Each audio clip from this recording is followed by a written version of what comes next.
आज हम लोग पढ़ेंगे image form by concave mirror के बारे में। तो चलो स्टार्ट करते हैं। ये रहा हमारा कनकेव मिरर एंड ये रहा हमारा रिफ्लेक्टिंग सरफेस। और तीन important points sir, pole, focus and centre of curvature. Actually हमारा ऑब्जेक्ट इन तीन इंपॉर्टेंट पॉइंट के अक्रॉस डांस करेगा एंड हमारा इमेज भी उस डांस के साथ हाथ बटाएगा। जैसे पहला, अगर ऑब्जेक्ट पोल और फोकस के बीच में हो तो हम जानते हैं इमेज किधर बनेगा, at the right hand side of our concave mirror like this. Similarly, अगर ऑब्जेक्ट शिफ्ट करके फोकस की तरफ आ गया तो हमारा इमेज कहाँ बनेगा, इन्फिनिटी पे। अगर ऑब्जेक्ट और थोड़ा सा स्लाइड हो गया, फोकस और सी के बीच में आ गया, तो हमारा इमेज कहाँ बनेगा, at a finite distance beyond C, at the left of C. अगर हमारा ऑब्जेक्ट सेंटर ऑफ कर्वेचर पे आ गया तो हमारा इमेज उसी जगह बनेगा। अगर हमारा object just left side of the C आया एट अ फाइनाइट डिस्टेंस, हमारा इमेज कहाँ बनेगा, फोकस और सेंटर ऑफ कर्वेचर के बीच में। अब हम ऑब्जेक्ट को बहुत दूर भेज दिए एट इंफिनिटी, तो हमारा इमेज कहाँ बनेगा, फोकस पे। तो ये डिफरेंट डिफरेंट पॉइंट्स हैं जहां पे हमारे ऑब्जेक्ट होंगे और उस तरह तरीके से हमारा इमेज बनेगा। हम लोग देखते हैं कि ये इमेजेस कैसे बनेंगे, what is the science behind it, with the help of a रे डायग्राम। मतलब लाइट जहां पे इंटरसेक्ट करेगी वहां पे इमेजेस बनते हैं। तो हम लोग देखेंगे लाइट कहाँ पे इंटरसेक्ट करेगी। तो पहला हमारा है कि ऑब्जेक्ट पोल और फोकस के बीच में रहे, लाइक दिस। तो इसमें क्या करना होगा, एक एक रे आई और मिरर को लगा कि सेंटर ऑफ कर्वेचर से आ रही है, तो मिरर भी उसे सेंटर ऑफ कर्वेचर की ओर दोबारा भेज दिया, लाइक दिस।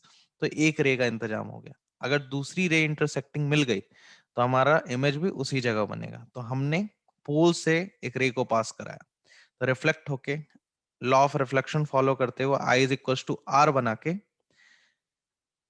दूसरी तरफ चली गई। अब देख रहे हैं कि लेफ्ट हैंड साइड में तो ये दोनों नहीं मिलेगा, डाइवर्ज हो रहा है। एंड लेफ्ट हैंड साइड में ही हम लोग खड़े होकर चीजों को देख रहे हैं, तो हमारा आंख को ऐसा लगेगा कि भाई साहब ये पीछे से आ रही है कहीं। With the help of dotted line हमें पता चल गया कि कहीं यहां से निकल रही है। ऑब्जर्वर को ऐसा प्रतीत होगा। तो ये वर्चुअल इमेज बनेगी at the right hand side of our concave mirror, like this.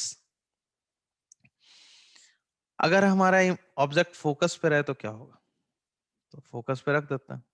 फिर से एक रे निकली, मिरर को लगा कि सेंटर ऑफ कर्वेचर से आ रही है, मिरर ने दोबारा वहीं पे भेज दिया। और दूसरी रे निकली, parallel to the principal axis we have a sentence passes through the focus. अब ये दोनों देख रहे हैं कि दोनों पैरेलल लाइन है एग्जैक्टली।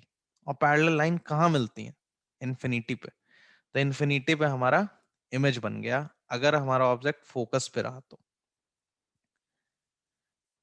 अब हम अपने ऑब्जेक्ट को थोड़ा और स्लाइड करते हैं, फोकस और सी के बीच में रखते हैं। वापस से देखते हैं रे डायग्राम किस तरह से बिहेव कर रहा है। फिर से हमारे मिरर को लगा कि रे आ रही है सेंटर ऑफ कर्वेचर से, उसने दोबारा भेज दिया उसे उसी डायरेक्शन में एग्जैक्टली। अब फिर से एक रे निकली parallel to the principal axis, it must pass through focus. अब हम लोग देख रहे हैं कि just left hand side of C में ये दोनों इंटरसेक्ट कर रहे हैं दोनों रे, तो इमेज भी वहीं बनेगी। तो ये रही हमारी इमेज। तो इस तरीके से हम लोगों ने इस जगह पे इमेज कहाँ बनती है और कैसे बनती है ऑब्जेक्ट का ये पता लगाया। अब हम लोग बढ़ते हैं सेंटर ऑफ कर्वेचर की ओर, कि अगर हमारा ऑब्जेक्ट सेंटर ऑफ कर्वेचर पे रहे तो क्या होगा। वापस से parallel ray of light passes through the focus. दूसरा, अगर रे फोकस से जा रही है तो वो किधर से हो जाएगी, प्रिंसिपल एक्सिस से पैरेलल हो जाएगी। तो ये दोनों रे का इंटरसेक्शन सेंटर ऑफ कर्वेचर पे हो रहा है, तो हमारा इमेज भी सेंटर ऑफ कर्वेचर पे बनेगा इस तरीके से। तो हम लोगों ने अगर ऑब्जेक्ट सेंटर ऑफ कर्वेचर पे है तो इमेज भी सेंटर ऑफ कर्वेचर पे होगा, इसका कारण जान लिया। हम लोग आगे बढ़ते हैं। अगर हमारा object at the left hand side of centre of curvature हो तो क्या करें।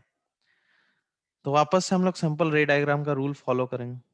ये फॉलो किया, parallel ray of light principal axis से विल पास थ्रू फोकस। दूसरा, एक रे ऑफ लाइट अगर सेंटर ऑफ कर्वेचर से आ रही है तो अपना पाथ दोबारा ट्रेस कर लेगी इन बैकवर्ड डायरेक्शन। हमें कहाँ लग रहा है हमारा इमेज बनेगा, फोकस और सी के बीच में। तो ये हमने इमेज बना दिया। अब लास्ट पॉसिबिलिटी बचती है, अगर हमारा ऑब्जेक्ट है इन्फिनिटी पे। अगर इन्फिनिटी पे ऑब्जेक्ट है तो वापस से इन्फिनिटी से हमारा प्रिंसिपल एक्सिस से रे पैरेलल निकला, किधर से जाएगा देखते हैं। दूसरा रे निकला, किधर से जाएगा? Parallel ray of light always passes through the focus after reflection. तो हमें मिल गया कि अगर ऑब्जेक्ट इन्फिनिटी पे हो तो इमेज बनेगा फोकस पे। तो हमने सारी पॉसिबिलिटी चेक कर ली। I hope you have enjoyed learning image formation by concave mirror. Thank you and keep watching.